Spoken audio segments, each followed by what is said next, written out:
9/11 happened, and I knew we were going to go to war and everything, and I just knew I couldn't just sit around. You know, I wanted to do my part. It just felt I had to. I came home from work one day and he says, I joined the Army. He went in an E1, no sign-on bonus, nothing, because he wanted in that bad. He didn't negotiate or anything. I was steamed. But then the reality hits when they get deployed. When he deployed to Iraq, it was when they were doing the really long deployment, so he was gone for 2 years. When I first got to Iraq, it was like I was excited, a little nervous, but then halfway through my deployment, you're just tired. That was the bloodiest time in Iraq. But we made it through, and then Afghanistan, and that's a completely different ball of wax there. He was supporting a Special Forces mission and received a significant head injury related to an IED blast on a vehicle. So I took a week off from work, said I might be a little bit longer.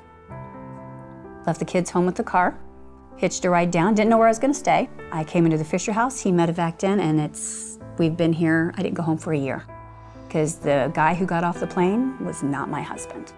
Didn't know what just gives me goosebumps, makes me wanna cry now. He was so drastically different, and nobody told me about it, nobody. So the USO became our home because we were living in the Fisher house and then we were living in the barracks, and this is where we came to live, as the USO. As he's trying to work through things, he wanted to do art. He just really wanted to do art, but he didn't know what to do.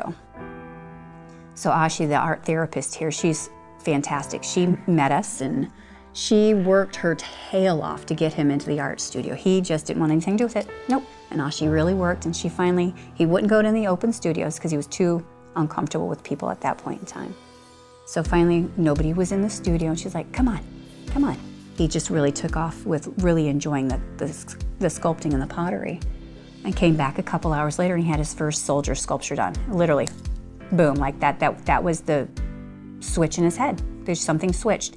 And from there, his art has just exploded. It's been amazing. And if it wasn't for the USO, the DC Metro USO, being here for us and giving us the opportunities, giving him the opportunities, there's no way he'd be where he's at today. Just no way. It's been so therapeutic for him. Yeah, it boosted my self-esteem, and it got me where I could get away. You know, I was really battling myself, you know, over how I was. I wasn't the same me, and I couldn't deal with it. So when I came over here and you know, Ashi and them, you know, got whatever I needed, and I get in there and I just paint, and all that would just go away. Art saved my life. It really did. Because it gave him his voice when he didn't have one.